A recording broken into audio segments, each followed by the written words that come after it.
ठंड में गरीब जलेबी बेचने वाली की कहानी। एक नगर खजुरा गांव में लाला सेठ नाम का एक बहुत बड़ा व्यापारी रहता था। वो केसरी प्रसाद नाम के एक छोटे से जलेबी वाले से बहुत जलता था, क्योंकि वो बहुत अच्छी जलेबियां बनाता था और पूरे गांव में घूम घूम कर जलेबियां बेचता था। इस वजह से लाला सेठ की बिक्री में कमी आ जाती है। सेठ ये केसरी प्रसाद पूरे गांव में घूम घूम कर जलेबियां बेचता फिरता है और यहाँ मेरी दुकान पर ग्राहक कम हो जाते हैं। इसे तो मजा चखाना ही पड़ेगा। सेठ प्रसाद सुनो, अगर तुमने यहाँ जलेबियां का धंधा बंद नहीं किया तो तुम सोच भी नहीं पाओगे कि मैं तुम्हारे साथ क्या कर सकता हूँ। केसरी प्रसाद, तुम अपना ये जलेबियों का धंधा छोड़कर कुछ और काम शुरू कर दो। केसरी प्रसाद, देखो सेठ, मैं अपना धंधा नहीं छोड़ सकता। मैं जलेबियां बेचकर ही अपनी बेटी का फीस भरता हूँ और अपना घर चलाता हूँ। मैं अगर यही धंधा छोड़ दूंगा तो मैं क्या करूँगा? फिर तुम्हें मेरे धंधे से कोई दिक्कत है तो तुम ही अपनी मिठाई का धंधा बंद करके कोई और काम शुरू कर लो। इस बात पर लाला सेठ और भी ज्यादा चिढ़ जाता है और वहां से चला जाता है। सेठ इस केसरी प्रसाद को मजा चखाना ही पड़ेगा। कुछ दिनों बाद झुमड़ी, पिताजी, हमारे स्कूल में कल एनुअल फंक्शन है और सबका खाना भी वहीं पर होगा। केसरी प्रसाद, अच्छा ठीक है मेरी राजकुमारी। झुमड़ी, हाँ तो आप 4 बजे स्कूल में आ जाना। लाला सेठ का बेटा गुड्डू भी झुमड़ी के ही स्कूल में पढ़ता था, तो वहाँ पर लाला सेठ भी पहुँच जाता है। उसके आदमियों से कहलवा कर वो झुमड़ी के खाने में कुछ मिला देता है, जिस वजह से झुमड़ी बीमार हो जाती है। रात को झुमड़ी, पिताजी मेरे पेट में बहुत जोर का दर्द हो रहा है, और फिर वो उल्टी कर देती है। केसरी प्रसाद, अरे बेटा क्या हुआ? चल तुझे अभी डॉक्टर साहब के पास लेकर चलता हूँ। फिर केसरी प्रसाद झुमड़ी को अस्पताल लेकर जाता है। केसरी प्रसाद, डॉक्टर साहब, इसे पेट में बहुत दर्द हो रहा है और इसे उल्टी भी हो रही है। डॉक्टर, इसके खाने में कुछ ऐसा आ गया है जिस वजह से इसके पेट में दर्द हो रहा है। डॉक्टर, कुछ सुनाई देता है? फिर भी झुमड़ी 4 दिन तक ठीक नहीं होती और बिस्तर से उठ नहीं पाती। केसरी प्रसाद, ना जाने मेरी बेटी को क्या हुआ है, 4 दिन से बिस्तर से उठ नहीं पा रही है। तभी उसके पास से एक पागल धक्का मारकर निकलता है। केसरी प्रसाद, अरे भाई जरा देख कर चलो। पागल, ही ही ही ही ही। केसरी प्रसाद, तुम्हें खाने हैं तो खा लो। पागल, पर इसमें दवाई मिली है ना? केसरी प्रसाद, क्या? अरे नहीं नहीं भाई, इसमें कोई दवाई नहीं मिली है, खा लो, ये मैंने खुद अपने हाथों से बनाई है। पागल, अरे नहीं, वह जो है ना मोटा सेठ, उसने इसमें दवाई मिलाई थी, तभी वहाँ झुमड़ी आ जाती है। पागल या इसी ने तो मिलाई थी ना उस दिन। केसरी प्रसाद, क्या? किसने मिलाई थी दवाई? पागल, उस मोटे सेठ ने। उस दिन मिठाई में कुछ मिला दिया था। लाला सेठ के घर पहुंचकर केसरी प्रसाद लाला सेठ अपने घर से बाहर निकल। लाला सेठ, अरे क्या हुआ केसरी प्रसाद, कोई दूसरा धंधा करने के लिए पैसे मांगने आए हो क्या? चलो देर से ही सही, पर तुम्हें अकल तो आई। और फिर केसरी प्रसाद लाला सेठ को एक थप्पड़ मारता है। दोनों में कड़ी हाथापाई होती है। फिर हाथापाई में लाला सेठ केसरी प्रसाद के पेट में छुरा घोंप देता है और केसरी प्रसाद की जान चली जाती है। गांव के सभी लोग यह होता हुआ देखते हैं, पर कोई भी लाला सेठ के खिलाफ गवाही नहीं देता। झुमड़ी अनाथ हो जाती है। झुमड़ी, उठो बाबा, मुझे कंधे पर बैठाओ ना। बाबा उठो, अब मैं क्या करूँगी आपके बिना। वो बहुत रोती है, पर उसके पास कोई नहीं होता। वह बैठी हुई उसके बाबा की कही हुई बातों के बारे में सोच रही थी कि कैसे उसके बाबा उसे प्यार से अपने कंधे पर बैठाकर मेला घुमाने ले जाते थे और जलेबियाँ खिलाते थे। यह सब बैठकर वो सोचती रहती है। फिर झुमड़ी बड़ी हो जाती है। एक दिन झुमड़ी कुएं से पानी भरने जा रही होती है। तभी लाला सेठ की नज़र उस पर पड़ती है। वह उसे गलत नज़रों से देखता है और झुमड़ी के पास उसे हाथ लगाने के लिए बढ़ता है। तभी झुमड़ी उसके सिर पर पानी का घड़ा फोड़ देती है। वहाँ सभी औरतें यह देखकर हंसने लगती है। औरत, अरे वाह रे झुमड़ी, अच्छा हुआ, इसे तो ऐसे ही मारना चाहिए। फिर सभी औरतें मिलकर लाला सेठ को मारने लगती है। पागल, हाँ हाँ हाँ, इसे तो ऐसे ही मार पड़नी चाहिए। अरे वाह, मोटे सेठ को मार पड़ी, बड़ा मजा आया। लाला सेठ, झुमड़ी, तुझे तो मैं नहीं छोड़ूंगा। झुमड़ी, अरे जा जा, नहीं तो और मार पड़ेगी। लाला सेठ कुछ बड़बड़ाते हुए वहां से निकल जाता है। अगले दिन गांव में फिर से वही पुरानी जलेबियों की खुशबू आने लगती है। लड़का, वही पुरानी प्रसाद काका की जलेबियों की खुशबू।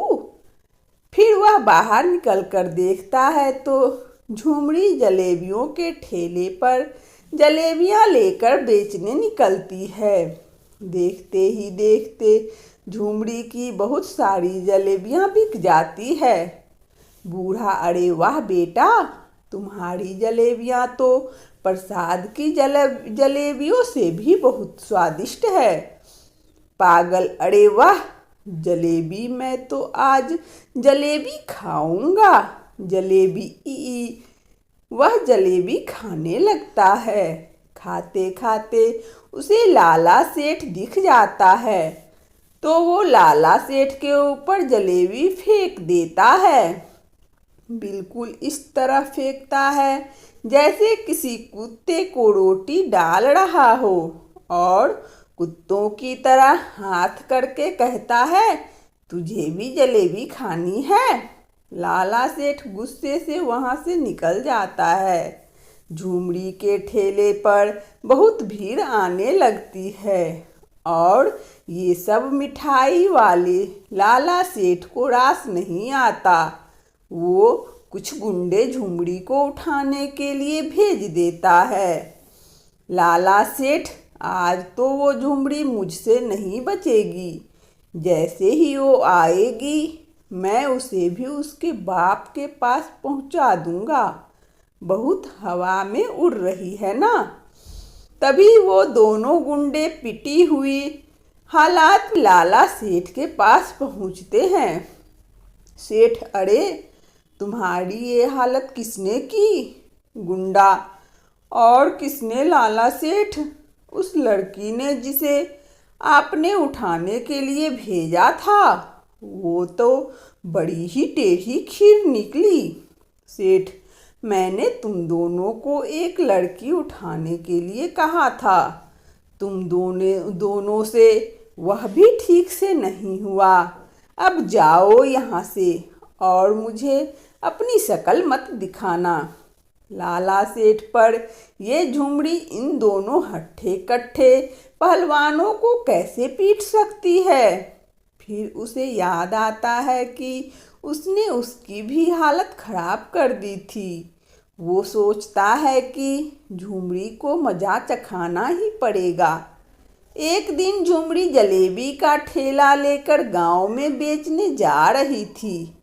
तभी लाला सेठ उसकी गाड़ी को झुमड़ी के ठेले के आगे रोक देता है। झुमड़ी उसकी गाड़ी को सड़क की दूसरी तरफ ले जाने लगता है।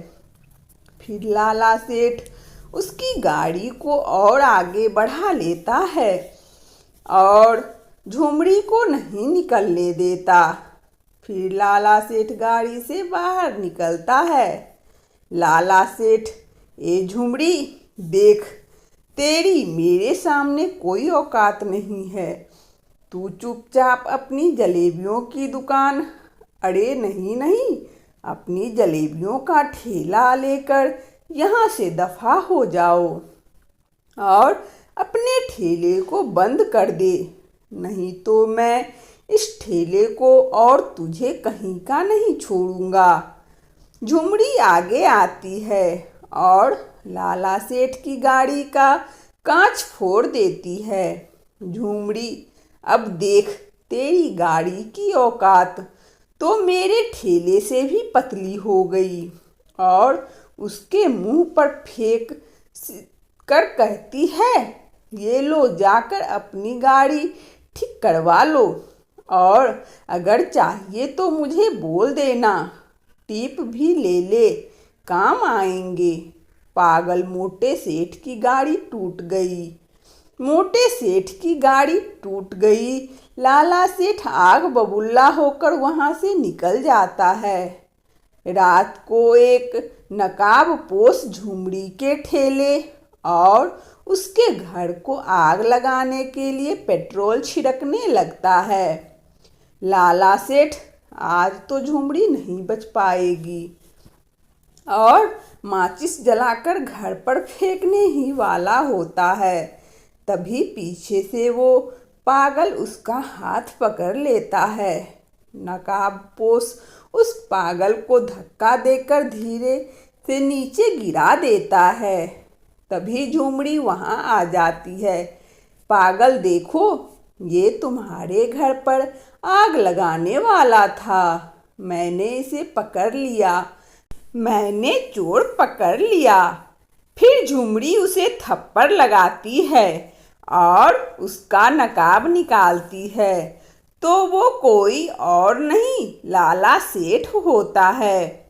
झुमड़ी, लाला, तू इस हद तक गिर सकता है, मैंने ये सोचा भी नहीं था। जो किसी की जान ले सकता है वो कुछ भी कर सकता है। लाला सेठ, ए झुमड़ी, तुझे क्या लगता है मैं तुझे ऐसे ही छोड़ दूंगा? तुझे तो मैं तेरे बाबा के पास पहुंचा कर ही रहूंगा। उसे भी मैंने बहुत धमकियों दी थी पर वह सीधी तरह नहीं माना था। फिर मैंने उसका पत्ता काट दिया, पर अब तूने भी मेरी नाक में दम कर दिया है। मैं तुझे भी नहीं छोड़ूंगा और ये पागल आज तो अभी मेरे हाथों से मरेगा। और फिर लाला सेठ चाकू निकालकर झुमड़ी को मारने के लिए आगे बढ़ता है। तभी वो पागल सीधा खड़ा हो जाता है और लाला सेठ का हाथ पकड़ लेता है और चाकू नीचे फेंक देता है। लाला सेठ को वो एक थप्पड़ मारकर नीचे गिरा देता है। लाला सेठ का थप्पड़ की वजह से सिर चकराने लगता है और उसके कानों से खून निकलने लगता है। इंस्पेक्टर हवलदार, पकड़ लो इस लाला सेठ को और बंद कर दो हवालात में। लाला सेठ, तुम ठीक कैसे हो गए? और ये सब क्या नाटक लगा रखा है? इंस्पेक्टर, ये कोई नाटक नहीं है लाला सेठ। तुझे पकड़ने के लिए मुझे पागल बने रहने का नाटक करना पड़ा ताकि मैं तुझे रंगे हाथों पकड़ सकूं। ये देख तेरे किए हुए सारे गुनाहों के सबूत। ये फोटो। झुमड़ी, हाँ लाला सेठ, तुझे क्या लगा था मैं अकेली हूँ, मेरा साथ देने वाला कोई नहीं? जब तूने मेरे पिताजी को दुकान बंद करने के लिए धमकाया था तब मैं अकेली बगीचे में बैठी हुई रो रही थी। तब इंस्पेक्टर जुगनू मेरे पास आए और मुझसे पूछा, इंस्पेक्टर जुगनू, अरे क्या हुआ गुड़िया रानी? झुमड़ी, कुछ नहीं, वो मोटा मिठाई वाला वो मेरे पिताजी को रोज धमकाता है और उन्हें जलेबियां बेचने के लिए मना करता है। उस मोटे सेठ की वजह से मेरा भी कोई दोस्त नहीं बनता। इंस्पेक्टर जुगनू, अच्छा, तो आज से मैं तुम्हारा दोस्त हूँ, पर तुम्हें उस मोटे सेठ को पकड़ने में मेरी मदद करनी पड़ेगी। इंस्पेक्टर जुगनू, तभी से मैं पागल बनकर तुम्हारे खिलाफ सबूत इकट्ठा कर रहा था। फिर कुछ दिनों के लिए काम की वजह से मुझे बाहर जाना पड़ा, पर जब मैं गांव में आया तब मुझे पता चला कि झुमड़ी के पिताजी की किसी ने हत्या कर दी, पर तुम्हारे खिलाफ किसी ने भी गवाही नहीं दी।